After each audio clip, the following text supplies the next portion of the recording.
Tudo isso que ouvimos faz calar na nossa alma os nossos deveres com os ensinamentos cristãos, que vêm advogar a nossa causa,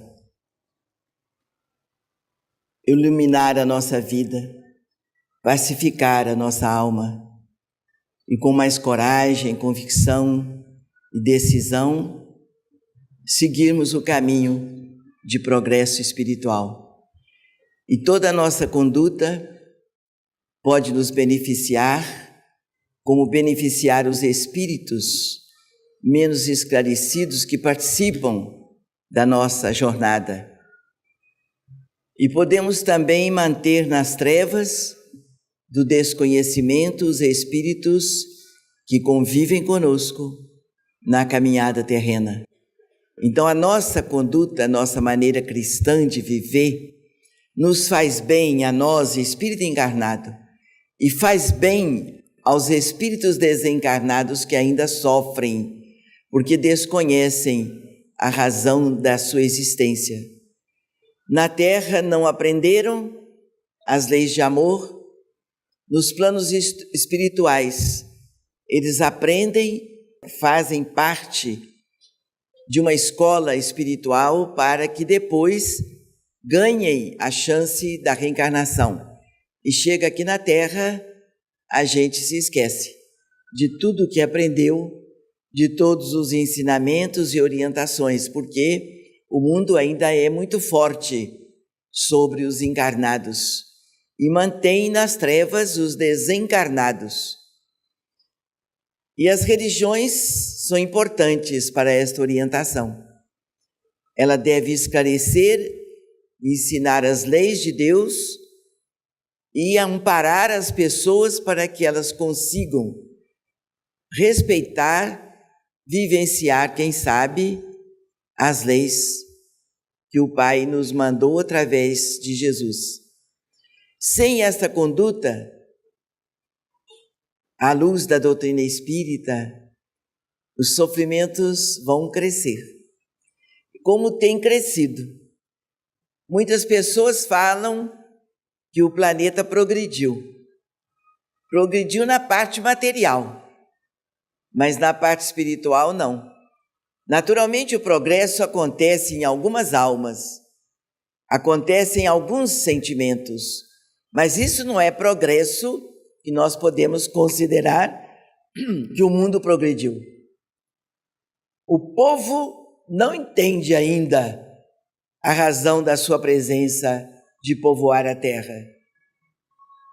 E nós temos que falar sem nos cansar.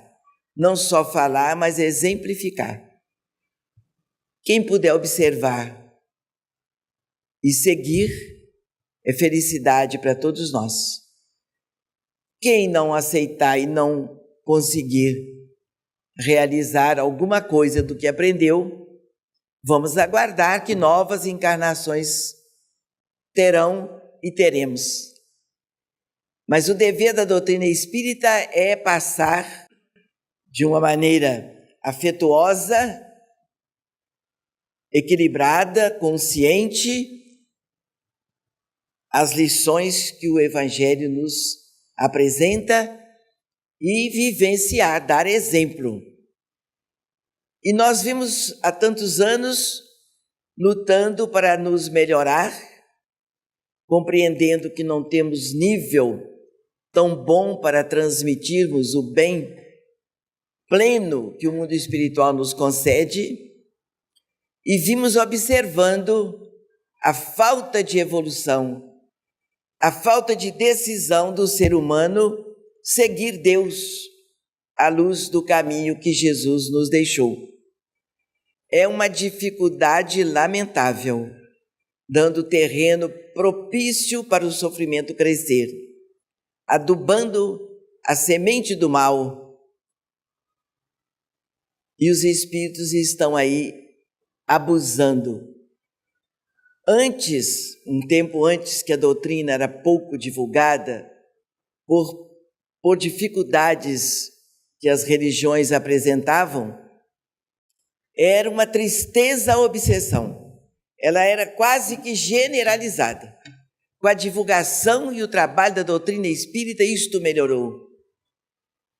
E acredito que melhorou de lá para cá. Os espíritos têm ouvido, têm atendido, têm aceito mais e de uma forma melhor do que os espíritos encarnados. Porque os encarnados têm outras preferências, têm outras opções que não sejam o seu progresso espiritual.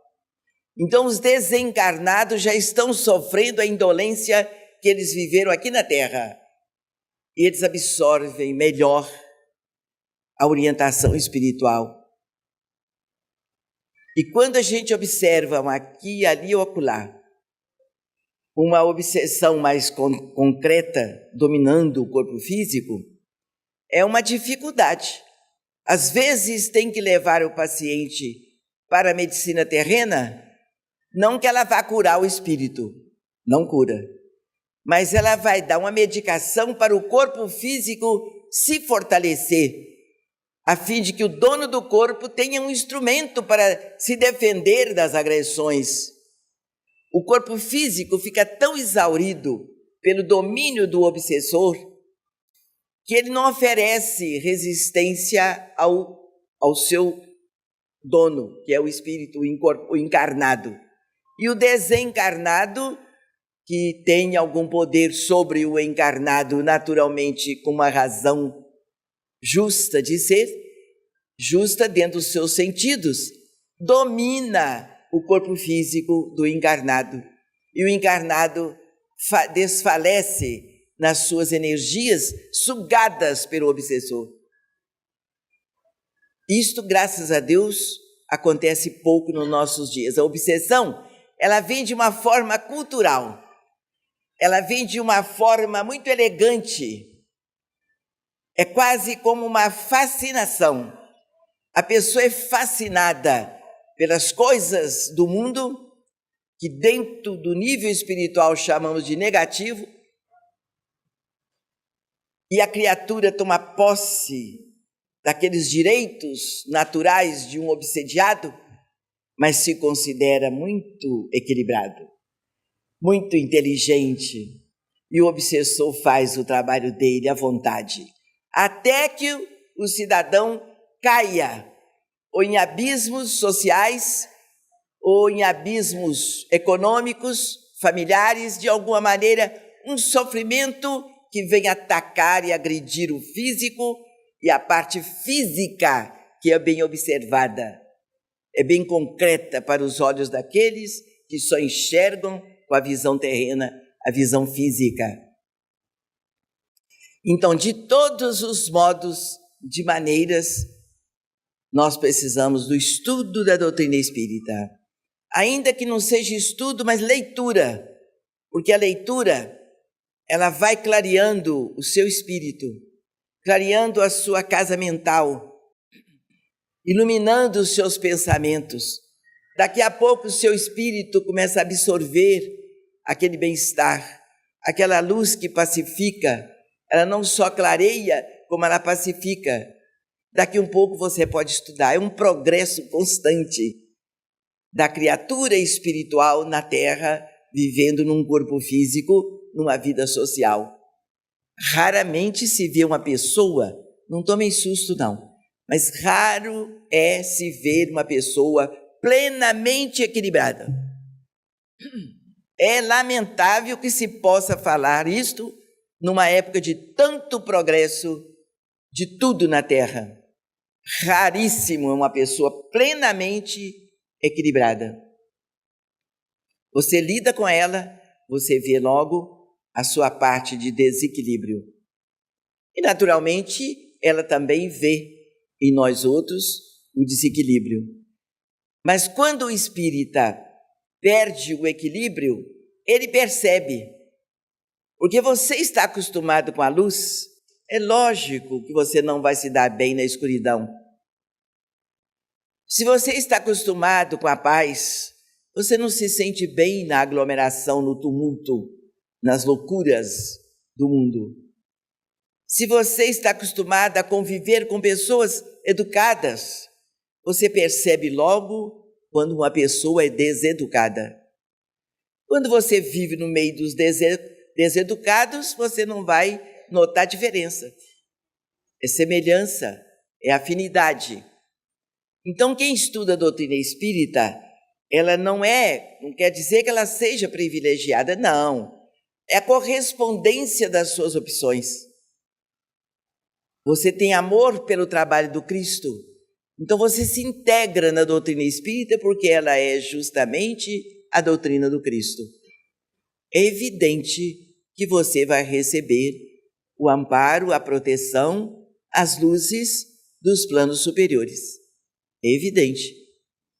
E o amor de Deus é tão grande que nos socorre, nos ampara, independente da nossa perfeição ou um grande nível espiritual, mas pela sua opção. É tanto assim que você pode ser um espírito muito faltoso de um passado distante. Mas se hoje você se integra no trabalho do bem, trabalha no bem, procura pensar no bem, agir no bem, aquele passado vai se distanciando de você e o seu presente começa a se fazer em luz, dissipando aquele passado faltoso. Porque o amor de Deus cobre a multidão dos nossos pecados, mas a opção é sua. Você vai ter tantas reencarnações quanto for necessárias, até que você faça opção para a vida espiritual. Porque você é espírito. Nós temos que melhorar nossa maneira de ser cristão. Que Jesus nos abençoe, nos pacifique o coração, aliviando o peso do nosso fardo que nós estamos acumulando há tantos séculos. Os bons amigos nos ajudam a conduzi-lo sem queda. Deus nos proteja a todos. Sem seja.